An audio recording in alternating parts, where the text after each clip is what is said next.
welcome to Channel X TV. I'm delighted to be joined today by Bobbie from GFS. So welcome, Bobbie. How are you? I'm good, thank you, Chris. Thanks for having me. Right. Well, Bobbie, I want to talk about your annual basket abandonment report, which has just come out.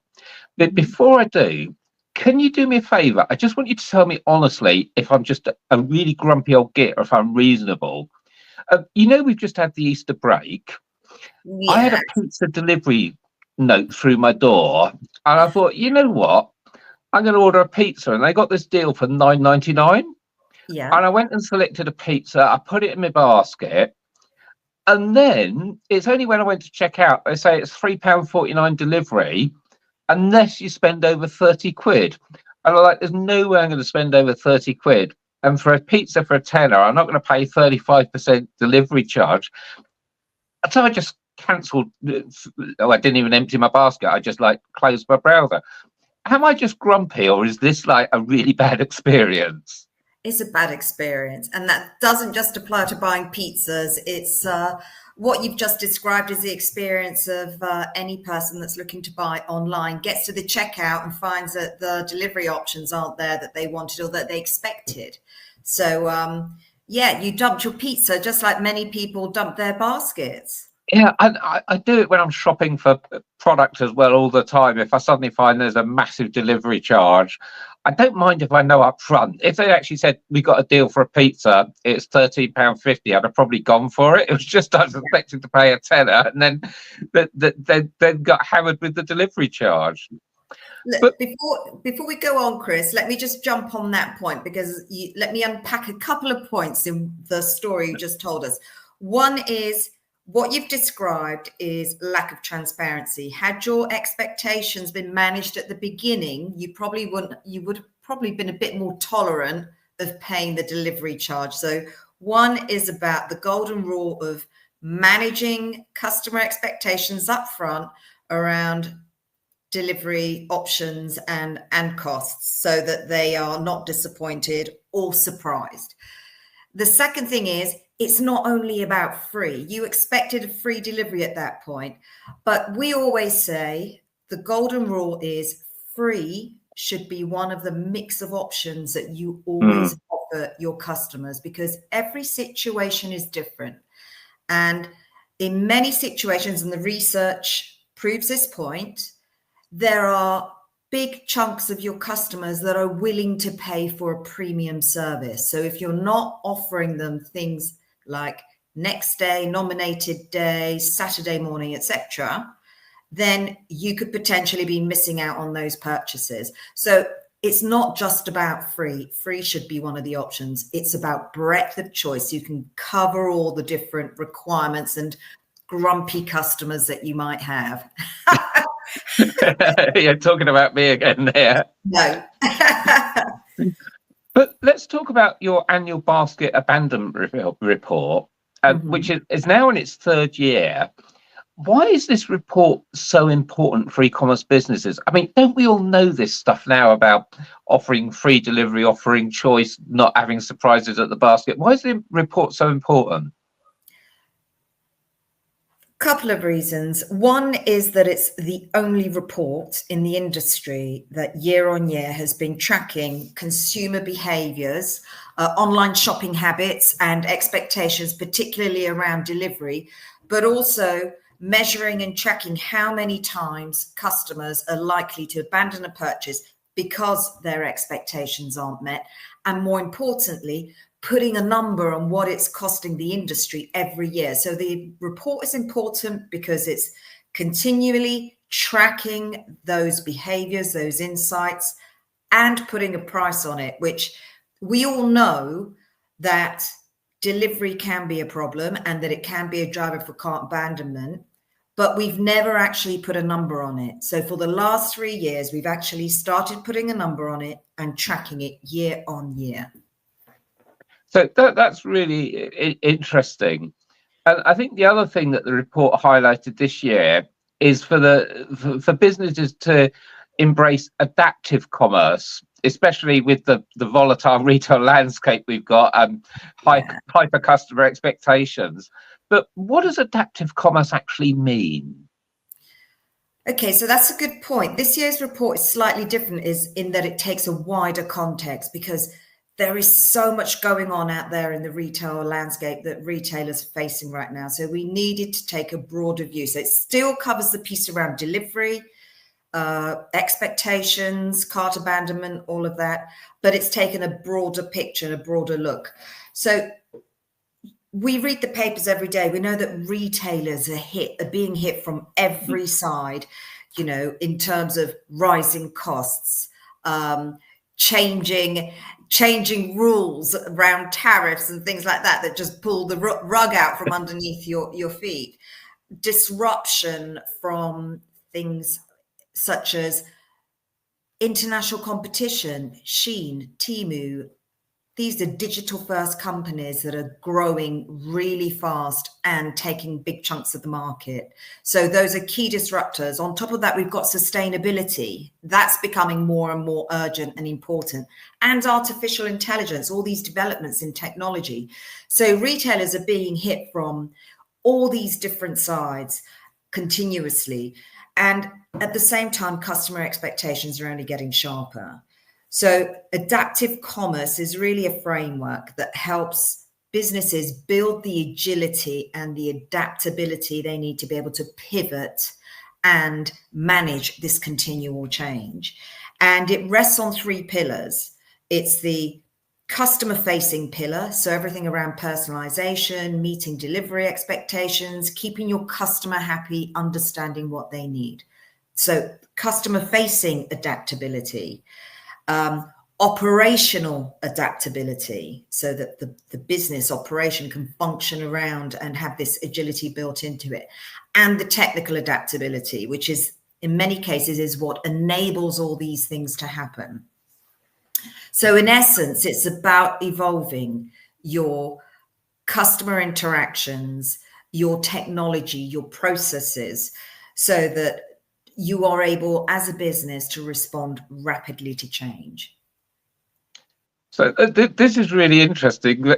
Looking even deeper into the report, what did you find kind of most striking in this year's findings? What really stood out for you? And I have to say, one thing that stood out for me was a single stat that 24% of all purchases were abandoned, which I'm like, that's such a high number. But was that what stood out for you? And was there anything else that I've missed that really stood out?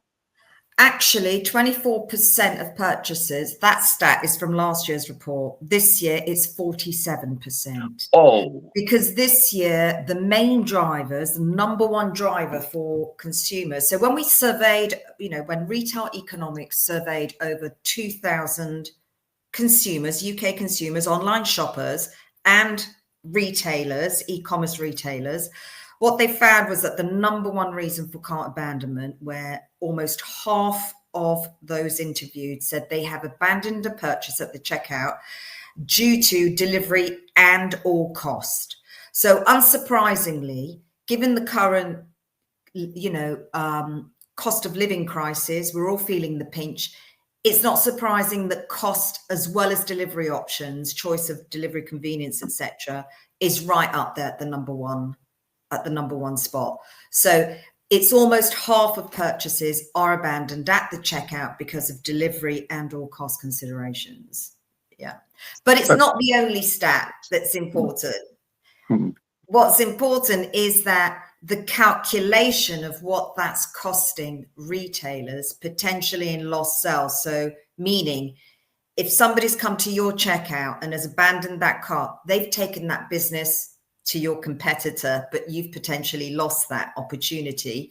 When Retail Economics calculate what that potential number could be, they've arrived at 38.3 billion. It's a huge number, but what's more surprising and disappointing at the same time is that it's higher than last year. It's 11% higher than last year. And what we've seen over the course of the 3 years that we've been conducting this research with Retail Economics is that number is actually getting bigger year on year. So that signals that retailers are still not hitting the mark when it comes to understanding what customer first delivery means and what they need to do to understand and satisfy those delivery expectations at the checkout to prevent those lost sales. Yeah, and this is coming straight back to my pizza experience. Just tell me up front what it's going to cost. Don't leave it as a surprise at the last minute. But the research refers to the vital missing piece that retailers are lacking. What is it, and how does it help them solve the delivery gap? Well, if we look at the stats, well, stats tell the story themselves. So of the retailers that were interviewed, 83% said they worked with multiple carriers. Now, the reason why that question was asked, because obviously if one of the reasons or one of the main reasons for abandoning your purchase is lack of delivery choice, then you clearly need to diversify your carriers that you're working with so that you can offer a broader choice of services to keep customers happy and hopefully reduce cart abandonment. 80% of the retailers interviewed stated that they worked with multiple carriers. However, only 24% of the retailers, and these are retailers from SMBs to large corporates, felt fully confident in their ability to manage multiple carriers and offer not only breadth of choice, but consistency in the quality of service provided. However, when we look specifically at SMBs, that gap is even bigger. They lag behind at just 18%, saying they're fully confident in those capabilities. So the missing piece there is clearly the capability that enables you to be able to have a successful multi-carrier strategy and offer that breadth of choice. And by capability, there's three areas of that. It's the know-how of managing multi-carriers, having not just the know-how, but also the relationships and connections. It's the multi-carrier technology piece that you need to enable that. And it's also the buying power, the connections and buying power you need to be able to have the volumes to be able to negotiate good rates across a broad range of carriers. So it's only by having the combination of those capabilities, and that's what we mean by the missing piece. Can you connect that front end customer first delivery experience with the back end excellence in performance, operational excellence? So that's what I mean by the missing piece. And I think one other thing that really annoys me is often larger companies will give me a choice. Would you like Royal Mail or DPD or Every? Whereas a smaller company might offer me choices, but they're saying, do you want next day or 3 day? And I haven't got a clue which courier they're using to know what, is it really going to be next day, or is it going to be maybe Every, who I have to say are great, but aren't always next day. And I just think if you could just not just have the technology to have multiple carriers, but also tell me exactly which carrier you're going to send it with. Don't just switch it at the last minute necessarily because you've got spare capacity with a carrier. Exactly. So in that scenario, exactly. And it's true. One of the trends we're seeing come through is that because of experience that customers have, they have their own preferences on which carriers they prefer over others. So what you would do in that scenario is have more than one carrier and display who that carrier is, say for next day. So you'd have your DPD as well as your Every as next day options. And so that they have the choice. They can see who it is and take which one they prefer. Yeah, and I have to say, I love my local carriers generally. Every, Yodel, Royal Mail, DPD, they're brilliant. But there's one which I won't name and shame, but they never actually delivered to me. The parcel arrives at the depot and I just get a note saying, oh, missed delivery. And I was sat there all day. And every time I get one from that carrier, I have to go down the depot and collect it. And if I could avoid them, I would. So I'd really like that choice. But especially for SMBs, what advice would you give to retailers wanting to satisfy customers like me and my delivery expectations, and advice to help them reduce cart abandonment at checkout, because that 47% is a massive number. It's all about the execution, and we can see, you know, if 80% of retailers, including SMBs, are saying they work with multiple carriers, but it's, you know, that confidence and the capabilities they have to make that work that's missing. What that shows is that the intent and the understanding is there, but the execution is not quite there. So for SMBs who are less likely to have the in-house resources, less likely to have the volume of parcels they need to be able to access and negotiate good rates, working with a managed multi-carrier provider offers an affordable and quick solution to be able to plug those gaps. So instead of buying in technology and implementing it, bringing in heads that are people, adding people headcount because they understand carriers and understand delivery. We're saying you can replace that. You can skip that by partnering with a managed, and that's the operative word, because a managed multi-carrier service provider is not a reseller. They are a reseller. They are much more. They should be coming to the table with the buying power, with the negotiating power, because they're working across all the aggregated volumes of their customers.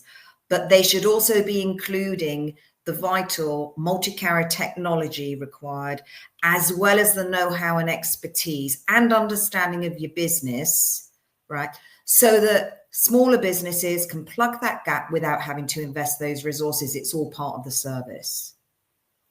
And two final questions. Most important is possibly, how do they get in touch with GFS if they do want managed carrier services? And secondly, how can people get their hands on the report and read the Basket Abandonment Report for themselves? Very easily. The report is available to everyone to download, and you can contact us and download the report with the information provided on the slide, which I think you're going to share. So there's a QR code, which if you scan that with your phone will take you straight to the download page.